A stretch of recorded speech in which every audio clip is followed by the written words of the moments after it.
하는 일은, 했던 일은요, 대학병원에 근무를 하면서, 접니다. 대학병원에 근무를 하면서 근로자 건강진단을 주로 했습니다. 그러니까 대학병원에 근무를 하니까 대학 교수로서 일도 했겠죠. 연구조사 사업도 열심히 하고요. 이렇게 나름 열심히 살았던 것이 2007년까지 일입니다.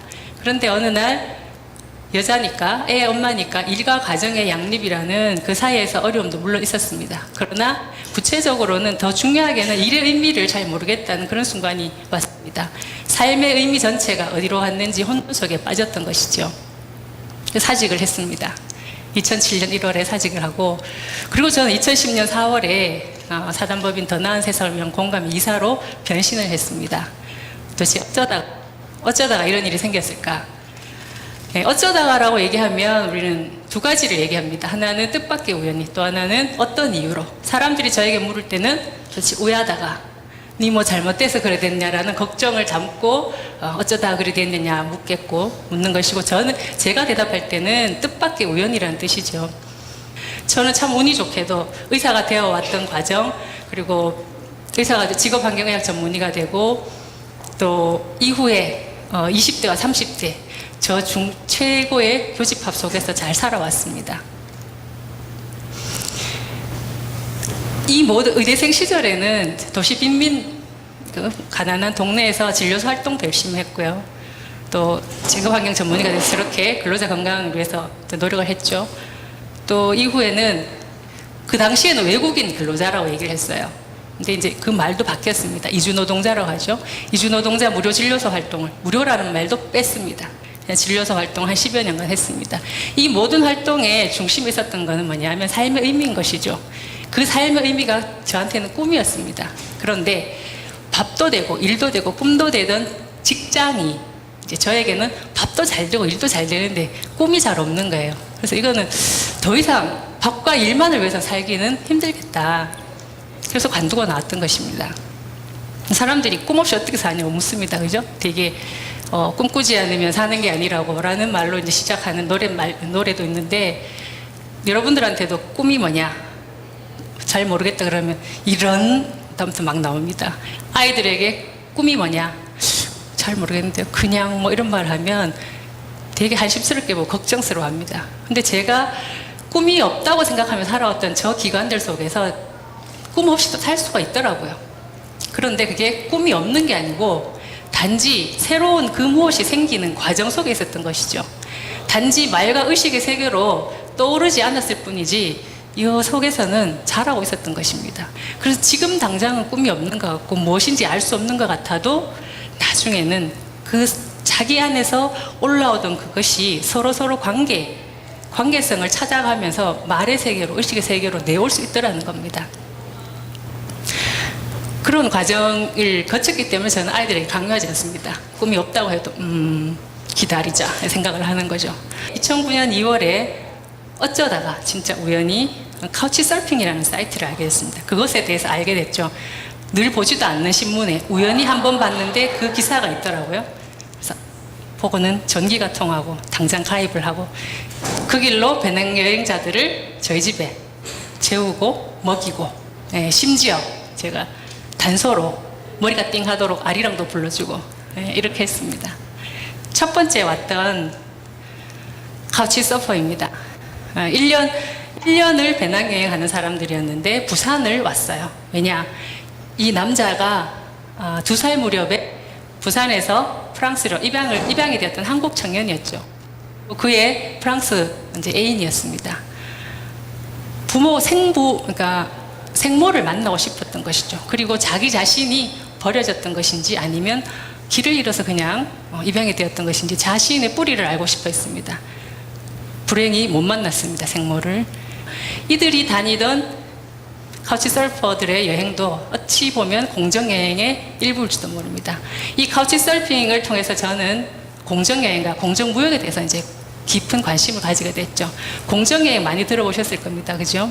탄소 소비를 줄이고 현지인들에게 정당한 비용을 지불하는 책임 있는 여행. 근데 저에게는 지역민들이 운영하는 숙소에서 자고 지역민들이 운영하는 식당에서 밥을 먹고 지역민들이 북쪽에 있는 시장을 가서 그 지역의 이야기를, 고유한 이야기를 듣고 싶었습니다. 그것이 더 공정여행의 의미로 저에겐 다가왔던 것이고, 저희들이 의미를 공정여행에서 나름 새로운 개념으로 공감여행이라는 것으로 저희들끼리는 이야기를 바꾸어 봤습니다. 이 무렵에 또 하나의 우발적 마주침이 생겼습니다. 마을 공동체를 준비하는 모임이라고 그러더라고요. 뭘 모여 살아, 힘들어 죽겠는데 모여 살자 그러더라고요. 어쩌다가 거기에 참여를 하게 됐는데, 거기에는 저 같은 의사, 정신과 의사, 영상의학과 의사도 있고요, 교수, 법대 교수도 있고, NGO 활동가, 목사, 중학교 교사, 고등학교 교사, 경찰, 주부, 이런 사람들이 있었습니다. 한 달에 한 번씩 모여서 공동체에 대한, 우리 또 잘하는 게 공부잖아요. 책 갖고 공부도 하고, 또 그런 종이 놔두고 그림을 그렸어요. 자, 식당은 여기에, 세탁소는 여기에, 집의 규모는 이렇게 할까, 이렇게 얘기도 하면서, 또 심지어는 꿈에 부풀어서 땅도 보러 다녔어요. 돈이 어디서 나올지는 나중에 생각을 하고, 모임 이름을 지었죠. 마을로 가는 길. 그때는 그냥 저는 그렇게 했거니 같이 사는 건 좀 힘들다. 물론 촌에서 살면 참 좋긴 하겠네. 이런 정도였습니다. 그러던 와중에 드디어 제가 길을 나섰습니다. 까미노 데 산티아고, 그러니까 스페인 북부에 있는 산티아고 데 콤포스텔라라는 길로 가는 곳이죠. 800km의 길입니다. 보통 프랑스 길을 걷게 되는데, 왜 떠났느냐? 좀 바뀌어보고 싶었습니다. 상황이 힘들었어요, 개인적으로. 그때 상황을 바꾸든지 아니면 자신을 바꾸든지, 두 개 말고는 길이 없다고 그러더라고요. 제가 생각해도 그랬습니다. 상황을 바꿀 수는 없으니 저 자신을 바꿔야 되겠다. 또 다른 트랜스포메이션을 위해서 길을 떠났죠. 제일 첫날 생포르라는 작은 마을에서 출발을 합니다. 그러면 피레네 산을 넘게 돼 있습니다. 저는 그 전날 흥분하고 시차 때문에 잠을 잘 못 잤어요. 새벽 5시도 되기 전에 혼자 일어나서 그날의 순례자 중에 1등으로 길을 나섰습니다. 마을 끝까지 가는데 한 30분 갑니다. 열심히 걸어갔죠. 씩씩하게 노래도 부르면서. 여전히 깜깜하고 마을 끝에 갔는데, 저기가 분명 피레네 산으로 가는 길인데 딱 어둠이 시작되더라고요. 갑자기 엄청난 공포가 몰려오면서 한 발짝도 나갈 수가 없었습니다. 그래서 이렇게 마을 끝에 있는 마지막 남은 가로등 밑에 앉아서 밥은 아니고 조그만 비스켓 같은 걸 먹고 일기도 쓰고 누군가 오기를 간절히 기다렸습니다. 진짜 그렇게 간절하게 기다려본 건 처음일 겁니다. 아무도 안 왔죠. 물론 더 기다리면 올 수도 있었지만 저는 아니구나, 가야겠구나 생각을 하고 머리로 가야 되겠다 생각했는데 몸이 따라오지 않는 거예요. 그런데 그때 그동안 마음 공부 좀 했던 게 있었거든요. 그래서 심호흡하고 한 생각 크게 돌이키자. 한 생각 크게 돌이켜서 제가 발을 뗐습니다. 제 앞에 제가 그어놓은 가상의 선, 그 선을 넘는데 지금도 잊을 수가 없어요. 한 발을 딛는데 아주 깊은 심연으로 떨어진 기분이었어요. 그때 딛고 나니까 괜찮더라고요. 길을 갔죠. 다 걷고 도착을 했습니다. 근데 참 이때 허무했던 게 뭐냐면, 혼자 걸어서 참 좋았는데 같이 이 기쁨을 나눌 사람이 아무도 없는 거예요. 사람이 필요하구나, 간절히 느꼈죠. 이렇게 저에게는 산티아고 길에서 주는 의미는 그렇게 두려움을 벗어나 보는 것, 한 생각 크게 돌이키는 것이 가장 컸습니다. 그래서 그 이후부터는 어떤 새로운 일이 생길 때, 두려움이 있을 때는 그때를 떠올리면서, 제 몸에 기억된 그것을 떠올리면서 한 생각 크게 돌이켜보자, 이렇게 주문을 외웁니다. 그러면 됩니다. 그렇게 갔다 오고 나니까요, 마을 공동체 모임에 좀 더 적극적으로 참여하게 됐어요. 그 모임 성원 중에 아까 NGO 활동가가 있었다고 그랬죠. 그 NGO 활동가가 북한 이주민 지원센터 소장이었습니다. 제가 이렇게 나름 방황하는 것으로 보였는지, 이런 데 와서 어려운 사람들을 만나보고 자원 활동을 하면 좀 좋아지지 않겠느냐, 후배로서 저에게 제안을 했습니다. 그래서 한 1년 정도 왔다 갔다 부정기적으로 자원 활동을 했었는데, 2010년 초에 저에게 정식으로 이제는 사단법인 더 나은 세상을 위한 공감의 이사로 활동을 해보는 게 어떻겠냐 제안을 했습니다.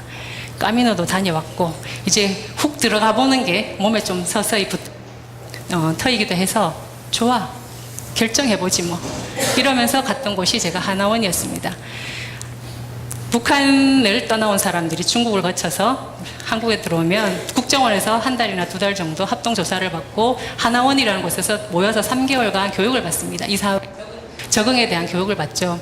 다 받고 나면 각자 배정받은 지역으로 갑니다. 그때 이제 저희들이 모셔오는 거예요.